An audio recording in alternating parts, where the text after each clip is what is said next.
Welcome back. This is Lecture 23. In this lecture, we want to look beyond the strictly scientific considerations of Darwin's theory of evolution by natural selection to the wider social, political, and cultural issues that it generated. In particular, I want to examine two different conclusions that were drawn from the increasing acceptance of evolution in the late 19th century. Let's be clear about something right from the start. These were not conclusions that came from an acceptance of natural selection. We noted in Lecture 21 that we have to distinguish between the general idea of evolution, which had been around for a long time, and the notion of evolution by natural selection, which Darwin presented to the world in his book of 1859. Evolution had been implied by several speculative works of the 18th century, and it had been promoted by German and French natural philosophers at the beginning of the 19th century. And of course, you really have to count Chambers' support of the notion in his book, The Vestiges of the Natural History of Creation, in 1844. That was a different kind of work from the detailed considerations of Kielmeyer, Schelling, Lamarck, and others from earlier in the century. It made no claim to be based on original research, but it certainly brought the idea of evolution into the British public sphere in a manner that couldn't be ignored. So the notion that had evolved from some kind of primitive beginnings to what we see all around us was not something new when Darwin was published. Yet that was still the issue where the public was concerned, not the idea of natural selection. Natural selection was a more technical matter that gave rise to arguments among natural scientists. We saw some of those last time. What the general public picked up from these squabbles was that there was disagreement about Darwin's book. They knew there was something different about the origin of species, but exactly what that was, they weren't sure. Whatever it was responsible for raising the issue of evolution all over again. If folks in Britain had come to accept the idea that some people apparently believed that animal life had evolved, even that humans had evolved, that didn't mean that they approved of it. I can hear it, just hear it now, that general condemnation of how bad things have become. It seems to be present in every generation in one form or another. You know, when people say things like, I don't know what this world's coming to.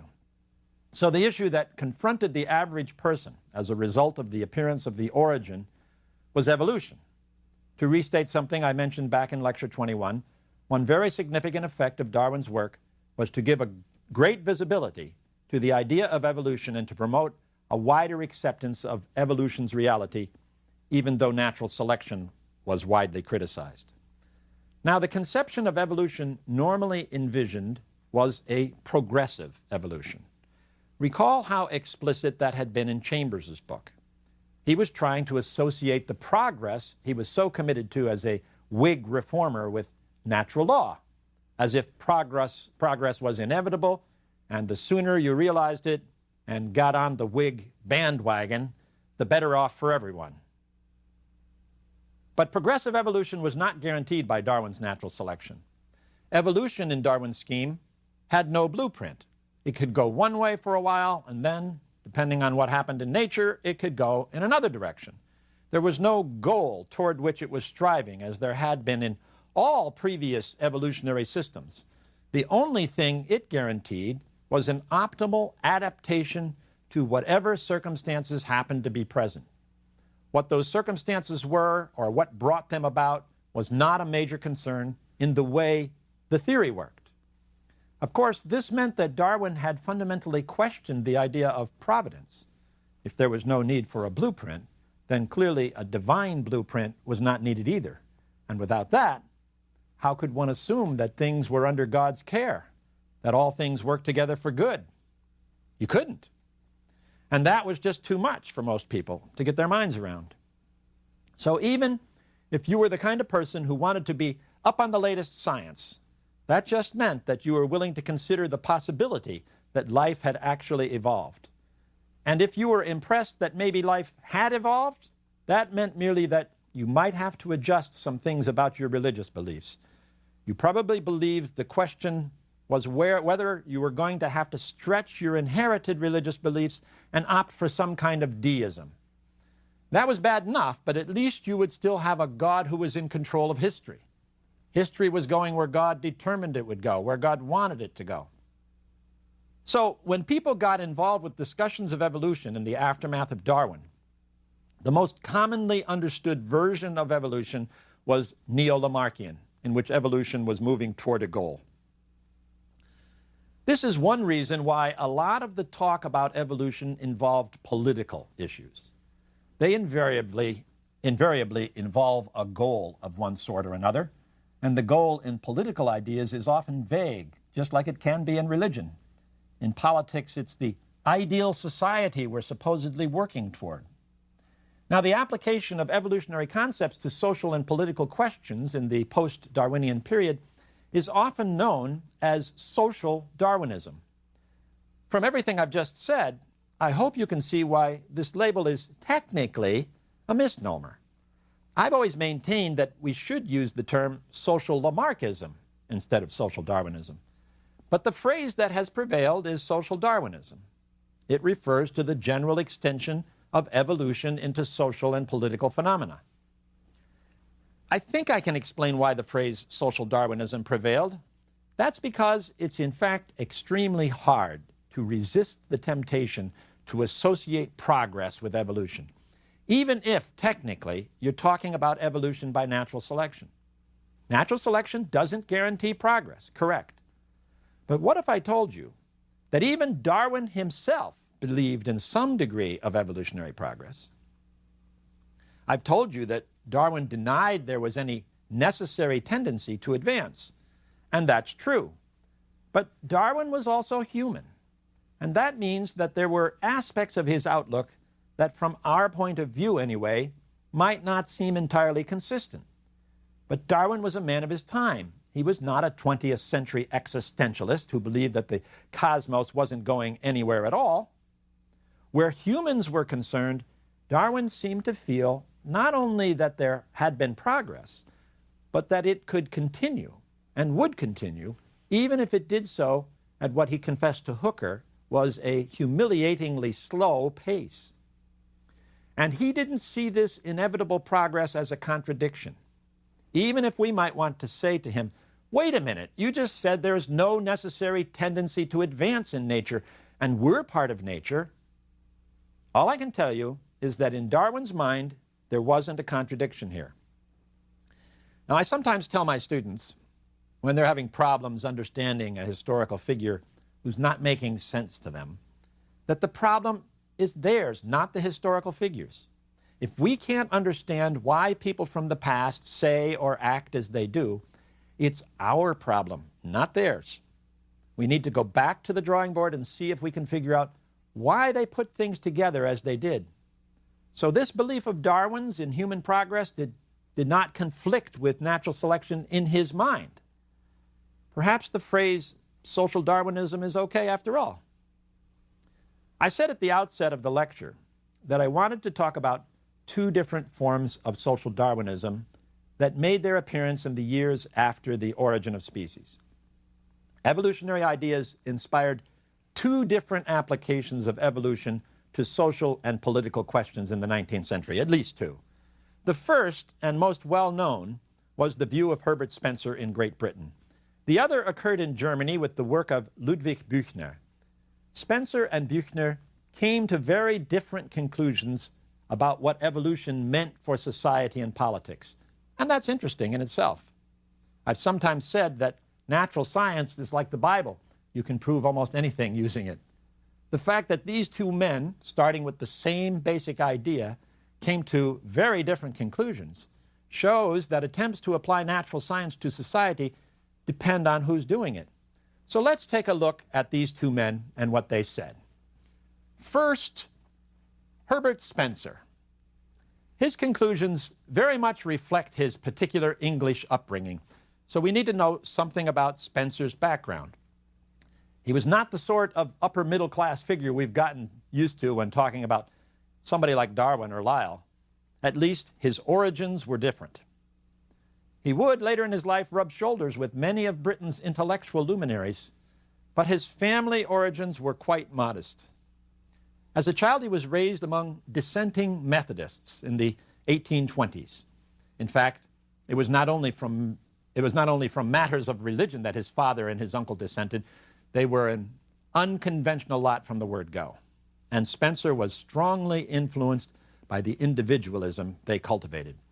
It showed itself in strongly anti-establishment and anti-clerical views. Needless to say, Spencer was homeschooled. His father educated him until he was 13, when he was sent to the home of an uncle who was a clergyman. The uncle was no less radical in his views than Spencer's father had been. He was a social reformer who approved of those petitions for change I mentioned were presented to Parliament in the late 1830s and throughout the 1840s. And, of course, Spencer's uncle taught him the code of dissenting Protestantism. Later, young Herbert did receive some formal training as a civil engineer. That was for the railways. But in the 1840s, while in his early 20s, he turned to journalism and political writing. In his early writings, Spencer took up where his father and uncle left off.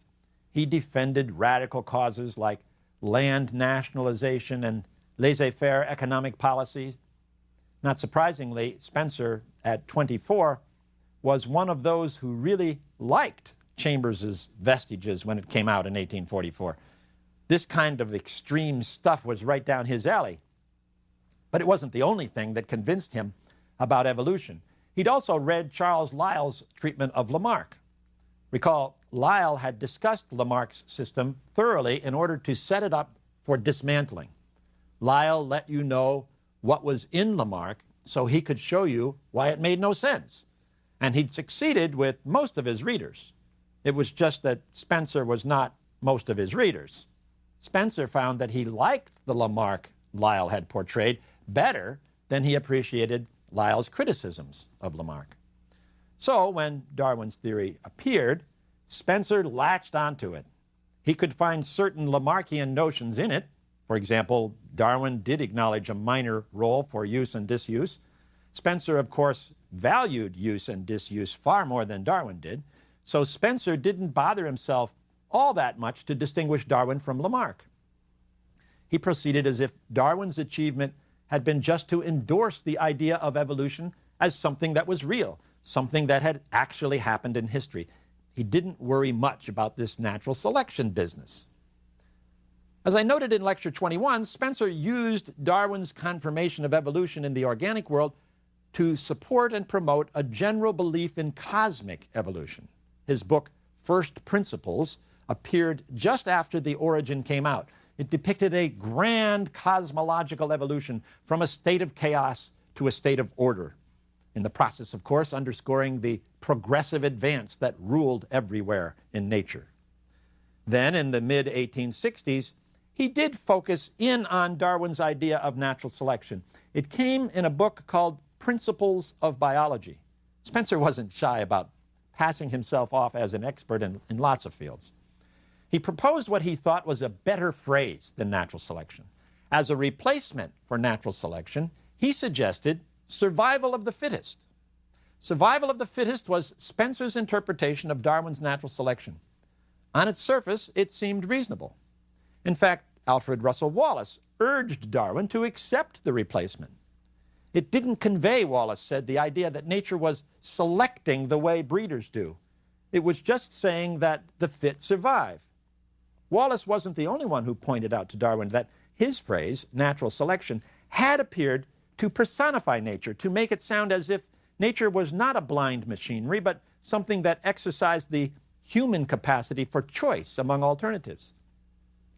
Darwin was reluctant to abandon the phrase, but in the 5th edition of his book, he decided that Spencer's replacement did avoid the problem Wallace and others had pointed out. But in adopting Spencer's suggestion, the lines between Spencer and Darwin were just blurred all the more. When Darwin used the phrase survival of the fittest, it sounded like he was saying, implicitly at least, that he and Spencer agreed on things. Now, the fact that survival of the fittest smacked of a tautology meant that Spencer's phrase really didn't help that much after all. To say that the fit survive was a bit like saying that a bachelor is an unmarried man. Yes, that's true, but it doesn't tell us very much. And yet, when you go beyond the world of nature to the world of human society, the idea that the fit survive carries many more social implications that certainly Darwin was than Darwin was willing to endorse. He clearly didn't realize this when he first accepted Spencer's phrase. And of course, Spencer did go way beyond what Darwin was willing to say. Spencer used biological evolution to support a laissez-faire philosophy he'd already held. He had long been convinced that the freedom of individuals was the essential ingredient that permitted groups to progress. And he wasn't alone in thinking that the time had come to get government out of the way. For decades, many middle-class reformers had been arguing that governmental regulations protecting the landed classes stood in the way of real economic development. Don't shore up these weak links in our system, they said. So Spencer was happy to enlist the state of nature in support of a hands-off policy in the political state. Look at the way nature does it. The fittest survive, the weak perish. And out of this comes the strongest possible species, not one in which weak links are carried along. As in nature, individuals should survive on their own. The state should not try to regulate the lives of individuals. Rather, it should permit them to regulate their own activities. This is the way to guarantee the strongest economy and also, in fact, the strongest population and the strongest state. Well, what did this mean exactly? Spencer said, for example, that the state should not license physicians or teachers. Such individuals should prosper or fail depending on whether they provided services successfully. Likewise, there should be no sympathy for those who failed. As in nature, alleviating suffering only permitted weakness to grow. The state should not provide relief for the poor. That only prolonged their presence in society and therefore prolonged the way they dragged society down. The only function of government is the policing and protection of individual rights. Now, these sentiments were pretty strong. Still, Spencer's views resonated in certain quarters of American society, just as they also did among some British liberals. For example, Andrew Carnegie in this country appreciated much of Spencer's thought, while the phrase survival of the fittest was used by John D. Rockefeller to justify unrestrained competition. And Spencer conducted a successful tour of America in 1882. But most of those who saw in evolution a lesson for how we should organize ourselves politically and socially preferred more moderate ideas to Spencer's radical notions. A good example of what I mean comes in the second case I want to discuss today of how evolution was understood to be instructive for human society. And that comes from across the English Channel in Germany. On the continent, a very different inference from evolution to society was made. The author of this second brand of social Darwinism was a German physician named Ludwig Büchner. As in Spencer's case, Büchner's family's background helps us to understand how he viewed evolution and the lesson that it contained. Büchner came from a politically liberal German family, three of whose children were destined to become relatively well known in the 19th century. Ludwig's sister Louisa became very active in the German women's movement, and his brother Georg was one of the earliest communists to emerge in Germany, even before Karl Marx. Georg was also a gifted playwright. In fact, his plays, Danton's Death and Woyzeck, are still performed today. Had he not contracted typhus and died at the age of 23, we likely would have heard much more from him. Ludwig, however, was the most famous one of the family during the 19th century itself. He came to the attention of his age because of a book he wrote in 1855. It was called Force and Matter, and it became known as the Bible of scientific materialism. We're going to learn about this movement called scientific materialism in Lecture 31, but I want to take the opportunity now to discuss Büchner's ideas on evolution and society. They come primarily in his later writings, one from 1870 called Man and His Place in Nature, and a second one from 1894 entitled Darwinism and Socialism. The first thing to notice is that Büchner's understanding of evolution's significance for human society was very different from Spencer's. You can tell that right away because he had little use for the philosophy of laissez-faire that Spencer was so fond of. Büchner, in fact, criticized those who advocated laissez-faire because, he said, they simply denounce revolutionaries while ignoring the social conditions that lead to revolution. So you can see that Büchner wasn't going to say that everything was up to the individual, that it didn't matter what the circumstances were in which one lived, that all you had to do was pull yourself up by your own bootstraps, and that if you couldn't hack it, well, then probably you weren't going to make it anyway. Clearly, if that's the way it was in nature, as Spencer said, then nature wasn't going to be Büchner's guide in the same way it had been for Spencer. This is not to say that nature wasn't going to contain a lesson. It just wasn't going to be the same lesson that Spencer got out of nature. In fact, Büchner acknowledged that humans were tied to animals. Humans originated, like did all higher animals, from primitive beginnings. The triumph of evolution had made that clear. But he rejected the notion that what reigned in the animal world was automatically good for humans. And that's one of the main things that differentiated him from Spencer. Büchner believed that while humans were products of evolution, they were unique products, because in them, nature had produced a species that was aware of its own past. That wasn't true of the rest of the animal world. So we can't look at humans as if they're just animals. They're more than that. Now, like most people in the 19th century, Büchner also believed in progress.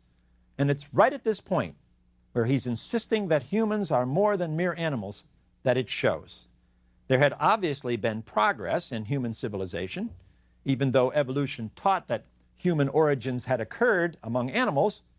Clearly, the human animal had made substantial progress since then, enough to distinguish itself from all other animals. Humans had developed consciousness, and that enabled them to rise above the rest of the animal world. And that also meant that as members of the only species who understood where they had come from, humans were now responsible to take charge of their own future. It was almost as if humans were now exempt from evolution, that they had to protect their own interests over those that nature imposed on all species that were animals and nothing more. So where the future was concerned, Büchner urged that humans had to take the reins and direct all future progress. And in doing so, humans would continue not only to distinguish themselves from animals, but also from nature itself. Listen to his words. The farther man removes himself from the point of his animal origin and relationship, and allows himself to assume the place of the power of nature, which power has been ruling him unconditionally, the more he becomes human in the genuine sense of the word, and the more he nears the goal which we must view as the future of man and of the human race. So humans, the children of nature, had outgrown their parent.